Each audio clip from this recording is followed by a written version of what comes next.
በስመ አብ ወወልድ ወመንፈስ ቅዱስ አሃዱ አምላክ። ስንክሳር ዘወርሃ ሰኔ ዕለት 27 ሰነ። በዛ ዕለት እዚኣ ሃናንያ ሐዋርያ ዕረፈ። ነዚ ቅዱስ እዚ ሐዋርያት ኣብ ሃገር ደማስቆ ኤጲስቆጶስ ሾመዎ። ኣብኣ ከዓ ምሕወይ ዝኾነ ስብከተ ወንጌል ሰበኸ። መሊሱ ድማ ኣብ ቤት ገብርኤል ሰበኸ። ካብኣቶም ንብዙሓት ናብ ሃይማኖት ጎይታና ኢየሱስ ክርስቶስ መለሶም። ጥምቀት ክርስትና ኣጠመቆም። በታ ቅንዕቲ ብርሃን ሃይማኖት ከዓ ልቦም ኣብርሐ። ንጳውሎስ ሐዋርያ ንሱ እዩ ዘጠመቆ። ጎይታና ናብኡ ምስ ለኣኾ ኢዱ ኣብ ልዕሊኡን ኣብ ኣዒንቱን ኣንበረ። እግዚኣብሔር ብእዳዉ ዓበይቲ ተኣምራትን መንክራትን ገበረ። ብስብከቱ ከዓ ካብ ኣይሁድን ኣረማውያንን ብዙሓት ኣመኑ። ድሕርዚ ሉቅያኖስ ገዛኢ ሓዞ፣ ብዝሕምም ስቅያት ሳቐዮ። ጎድኑ ብኻራ ሰንጥቆ፣ ብሃልሃል ተሓዊ ድማ ኣቃጸሎ። ካብኡ ካብቲ ከተማን ወፃኢ ኣውፅኦ። ኣብኡ በእማን ክቐጥቅጥዎ ኣዘዘ። በእማን ምስ ቀጥቀጥዎ ኣብኡ ነፍሱ ምስጋናናቱ ዝኾነ ናብ ኢድ እግዚኣብሔር ኣማዕቆበ፣ ሞተ። በረኸቱ ምሳና ትኹን ንዘለዓለም ዓለም ኣሜን። ሰላም ለሃናንያ በእንተ ጽድቅ ዘረከቦ፣ ተወግሮ በኣይባን ወበኣፈ መጥባይት ስጥቀተ ገቦ፣ እምሰማይ ቃለ እግዚኣብሔር ከመነበቦ፣ እምትሂድና ሶበ ሃብለ ምህረት ሰሃቦ፣ ለሐዋርያ ጳውሎስ ጥምቀተ ወሃቦ። ሰላም ንሃናንያ ምእንቲ ጽድቂ ዝረኸቦ፣ በኣማን ምቕጥቃጥ በኣፍ ስሕለት እውን ምቕዳድ ገቦ፣ ካብ ሰማይ ቃል እግዚኣብሔር ከም ዝነበቦ፣ ካብ ኣይሁድነት ገመድ ምሕረት ምስ ሰሓቦ፣ ንሐዋርያ ጳውሎስ ጥምቀት ክርስትና ሃቦ። ዕለት 27 ሰነ እዛ ዕለት እዚኣ መዘከርታ ስቕለት መድሓኒና እያ። ሰላም ለመቃብሪከ እንተ ከረያ ኣእሚቆ፣ ጠቢብ ዮሴፍ ምስጢረ ሃይማኖት እንተ ኣጽሓቆ፣ ኢየሱስ ክርስቶስ በደመ ርግዘትከ ደመ ኣጽድቆ፣ ህጽበኒ ወኣጥምቀኒ ከመ ሃናንያ ኣጥመቆ፣ ለሐዋርያ ጳውሎስ ናፍቆ ኣርሂቆ። ሰላም ንመቓብርካ ዝኳዓታ ዓሚቆ፣ መስተውዓሊ ዮሴፍ ምስጢረ ሃይማኖት ዘጨንቆ፣ ኢየሱስ ክርስቶስ ብደም ርግዘትካ ደም ኣጽድቆ፣ ሕጸበንን ኣጥምቐንን ከምቲ ሃናንያ ዘጥመቆ፣ ንሐዋርያ ጳውሎስ ኣርሒቁ ናፍቆ። በዛ ዕለት እዚኣ ቅዱስ ቶማስ ናይ ሃገር ሰንደለት ሰማዕትነት ተቐበለ።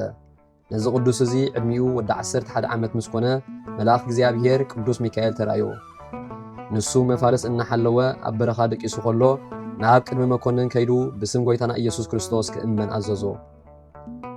ሽዑ ተንሲኡ መተኣሳሰሪ ገመድ ጥራሕ ሒዙ ናብ ሃገር እስክንድርያ ኸደ። ኣብ ቅድሚ መኮንን ከዓ ብስም ጎይታና ኢየሱስ ክርስቶስ ተኣመነ። መኮንን ከዓ ንኣማልኽቲ ሰውእ በሎ። ንሱ ከዓ ኣብ ልዕሊኡ እናተሳለቐ ሕራይ በሎ። መኮንን ኣጸቢቑ ተሓጐሰ። ንጹ ሒዝዎ ድማ ናብ ቤት ጣዖታት ኣእተዎ። ቅዱስ ቶማስ ከዓ ንጎይታና ኢየሱስ ክርስቶስ ነቶም ጣዖታት ከጥፍኦም ለምኖ። ሽዑ ኩሎም ዓጠምጠም ኢሎም ተሰብሩ። ኣብኣቶም ሰፊሩ ዝነበረ ሰይጣን ተንሲኡ ኣብ ልዕሊ እቲ መኮንን ተጻዕነ። ሓነቆ እሞ ብዘይካ ጎይታና ኢየሱስ ክርስቶስ ወዲ ህያው እግዚኣብሔር ካልእ ኣምላኽ የልቦን ኢሉ ክሳብ ዝእመን ኮነ። እቶም ህዝቢ እዚ ተኣምራት እዚ ምስ ረኣዩ ኣጸቢቖም ተደነቑ። ዓው ኢሎም ከዓ ብዘይካ ኢየሱስ ክርስቶስ ካልእ ኣምላኽ የልቦን ኢሎም ጨደሩ።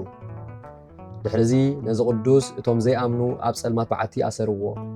ኣብኡ ድማ ብዘይካ መብልዕን መስተን 12 መዓልቲ ገበረ። መልኣኽ እግዚኣብሔር ከዓ ይበጽሖን የጸናንዖን ነበረ። ካብኡ ቁልቁል ኣፉ ገይሮም ሰቐልዎ። ካብ ኣፉ ብዙሕ ደም ወረደ። መልኣኽ እግዚኣብሔር ከዓ ፈወሶ። ንሓንቲ ሰበይቲ ሓደ ዕውር ቆልዓ ነበራ። ካብ ደብ ቅዱስ ቶማስ ወሲዳ ከዓ ኣብ ዒንቱ ወዳ ለኸየቶ እሞ ንግዚኡ ረኣየ። ካብዚ ነዚ ቅዱስ ወሲዶም ቁሩብ መዓልትታት ኣሰርዎ። ካብኡ ኣውፂኦም ከዓ ኣንስተይቲ ኣንበሳ ፈነውሉ። ኣብኡ ምስ በጽሐት ከዓ ኣእጋሩ ለሓሰቶ። ወሲኾም ከዓ ብኸቢድ ሓጺን ኣብ ኣፉ ዘበጥዎ። ምስኡ ድማ ቅዱስ በብኑዳ ካብ ሃገር በልደራ፣ ቅዱስ ሙሴ ካብ ሃገር በልክየም ነበሩ። ንሓድሕዶም ድማ ሓደ ነቲ ሓደ የዕግሶ የጸናንዖ ነበረ። ብድሕሪዚ ቅብእን ዘይትን ኣፍሊሖም ንቅዱስ ቶማስ ኣብ ርእሱ ክዓውሉ። ግናኸ ካብ ጥፍኣት ወላ ሓንቲ ኣይበጽሑን። ደጊሞም እውን ኣባል ዘርኡ ቆረጽዎ። ኣብ ዓውዲ ገይሮም ከዓ ብመኼዳ ኣርገጽዎ። ኣብ ክሳዱ ከቢድ እምኒ ሰቐሉሉ። ብምቕጽዑ ምስ ደኸመ ኣርያኖስ ምስኡ ናብ ሃገር እንዴና ወሰዶ። ኣብ ሃገር ጣው ምስ በጽሑ ከዓ ኣብ ርእሱ ሰየፍዎ። ናይ መንግሥተ ሰማያት ኣኽሊል ሰማዕትነት ተቐበለ። ምስኡ ኣብ ግዜ ስቅያቱ ዝተሳቐዩን ዝሞቱን 700 ሰብኡት ሰማዕታት 9 ኣንስቲ ነበሩ። በረኸቱ ምሳና ይኹን ንዘለዓለም ዓለም ኣሜን።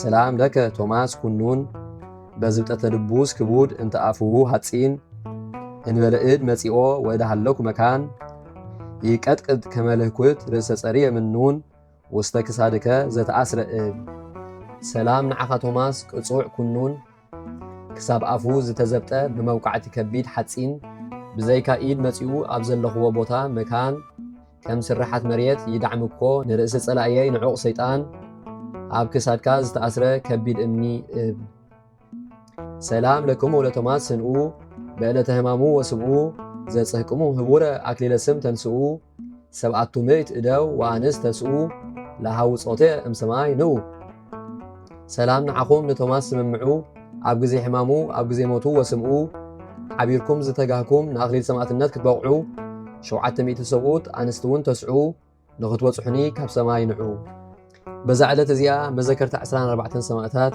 ማማስ ሲላስ ከምኡውን ኣልዓዛር ነዳይ እቲ ጎይታና ሓደ ድኻ ሰብኣይ ኣልዓዛር ዝስሙ ኣብ ኣፍ ደጊኡ ነቲ ሃብታም ተደርቢ ነበረ ኢሉ ኣብ ቅዱስ ወንጌል ዝዘከሮ ዝዝከሩላ ዕለት እያ ንጎይታና ኢየሱስ ክርስቶስ ምስጋና ይኹን ናይ ቅዱሳን በረኸት ከዓ ምሳና ይኹን ንዘለዓለም ዓለም ኣሜን ሰላም እብል ለቅዳሴ ቤትከ በክብር ዘተሃንጸት ለከ በህልፈተ ስደት ወጻይር ጢሞቴዎስ ኣብ እምሰብኣ መንሁር መሃረኒ ህገትህትና መንስኤ ነዳያን እምድር እስመ ሃባሃሎ ትዕቢት ይህሉ ሓሳር ሰላም እብል ንቅዳሴ ቤትካ ብክብር ዝተሃንጸትልካ ምስ ሓለፈ ዘበነ ስደት ምስ ጻዕር ጢሞቴዎስ ኣቦ ካብ ሰብ መንሑር ሕጊ ትሕትና መሃረኒ መልዓሊ ድኻታት ካብ ምድር ትዕቢት ኣብ ዘለዎ ህልው እዩ ሓሳር ዘቕረብክዎ ማህልየት ኣዘኻኺራ ኣይላፍ ካብቶም ኣዘውቲሮም ዘገልግሉኻ ኩሉ ግዜ ብዘይ ምዕራፍ እንዳኸንብብ ተቐበል ናይ ድኽነተይ መጽሓፍ ዝገበርካ ጎይታ ናይታ መበለት መባእ ውኩፍ ካብ ዘእተውዎ ሃብታማት ናይ ሃብቶም ተረፍ